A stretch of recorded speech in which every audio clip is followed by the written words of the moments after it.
Hello everyone, welcome to my General Hospital official channel. I hope everyone is having a wonderful day. Before we begin, please hit the subscribe button and give this video a thumbs up. Today on General Hospital, Eddie makes a breakthrough, Brooke Lynn and Maxie reconcile, and Chase becomes suspicious of Austin and Mason. Brooke Lynn visits Maxie at Deception and discovers Sasha at the office.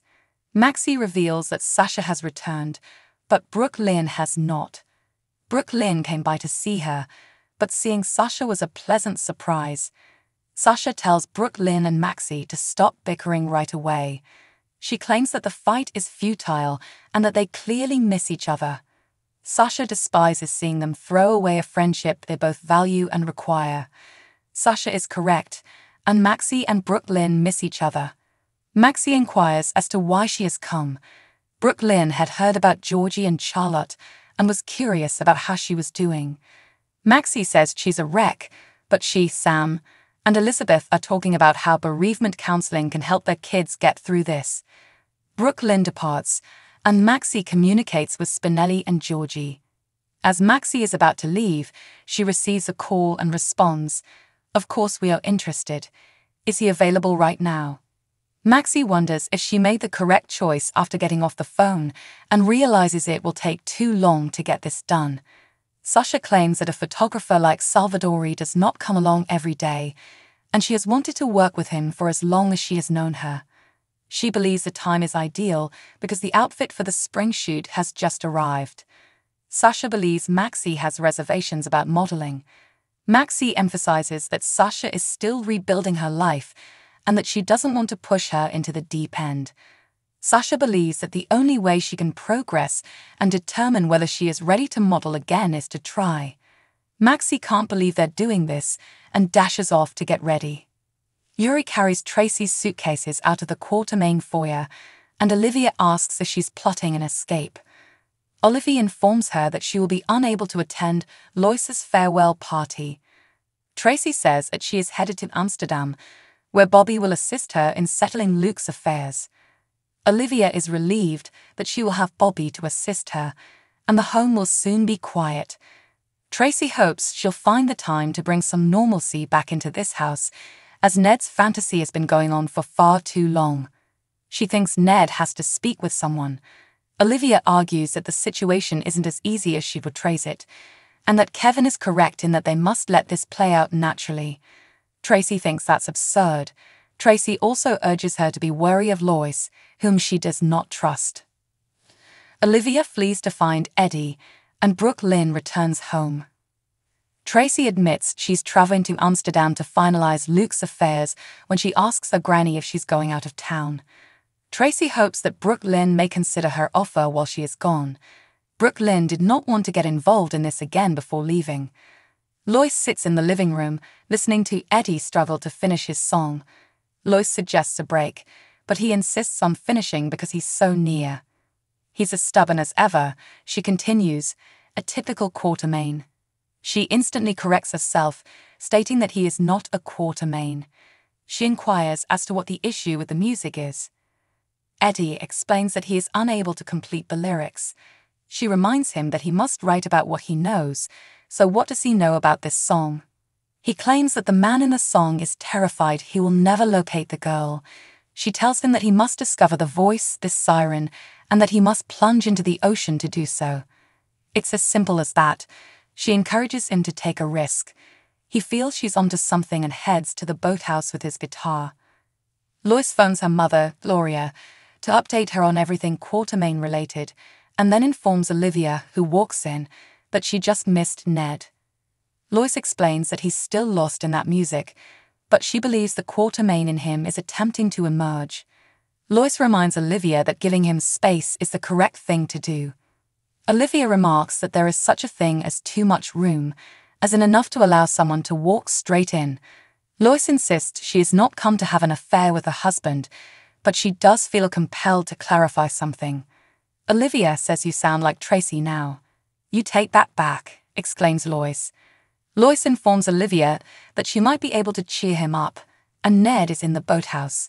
She also tells Olivia not to allow Tracy play mind games with her. Lois enters the entryway as Brooke Lynn informs her grandmother that she does not wish to run deception. Lois advises her not to be so fast to reject Tracy's offer. Tracy can't believe Lois is on her side, but it doesn't take long for them to start arguing. He says it's time to depart. Brooke Lynn gives Tracy a hug and tells her she'll be thinking about her. Tracy then walks away. As Eddie performs his song outside the boathouse, he hears a voice in his brain. It's his voice that says, "I just have to dive in." He also hears Lois asking him to take a risk. He then removes his shoes and jacket before jumping into the water.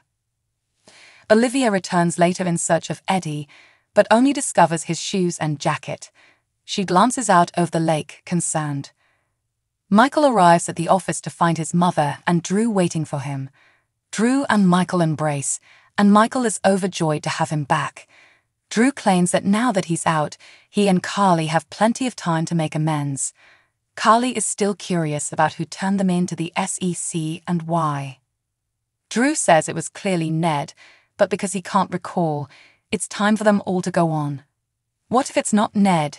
Michael exclaims. Drew encourages Carly to quit thinking about Diane's hypothesis that someone was trying to get to Sunny through her.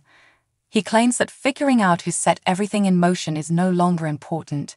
He wants to concentrate on getting things done. Carly adds that if that's what he wants, they'll do it. Carly and Michael exchange glances as they embrace.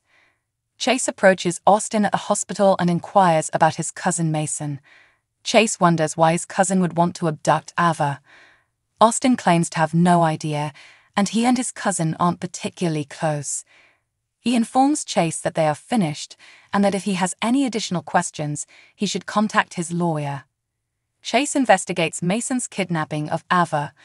Austin is lurking outside the door as they converse. Chase warns Mason that unless he can tell them who is making the decisions for a lesser sentence, he faces 2 decades in prison.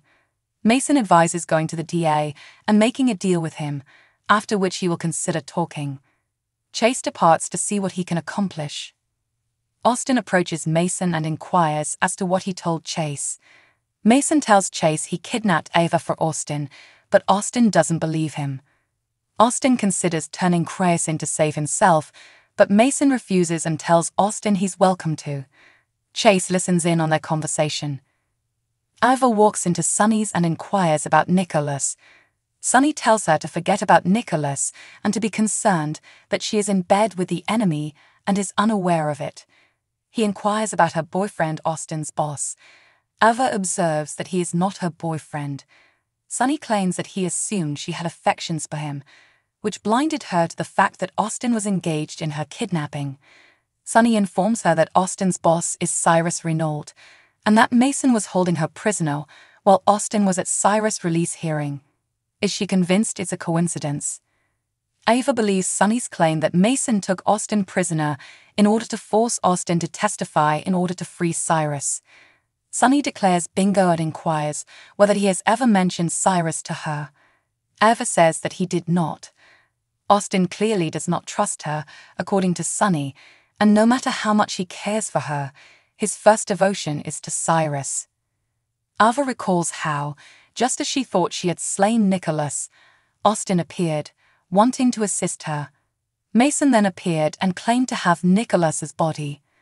Austin would always remind her that if she did what Mason wanted and didn't cross the big boss, everything would be fine. Ava claims that now that Laura has confirmation that Nicholas is alive, Mason was lying the entire time. She remembers Austin stating he didn't know Nicholas was alive, and she realizes Austin has also been lying to her. Sunny believes it is time to accept that Austin has been playing her since the beginning. So what do you guys think about this update? Let me know in the comments below. And if you like my videos, please press like and subscribe for more. I'll see you guys next time.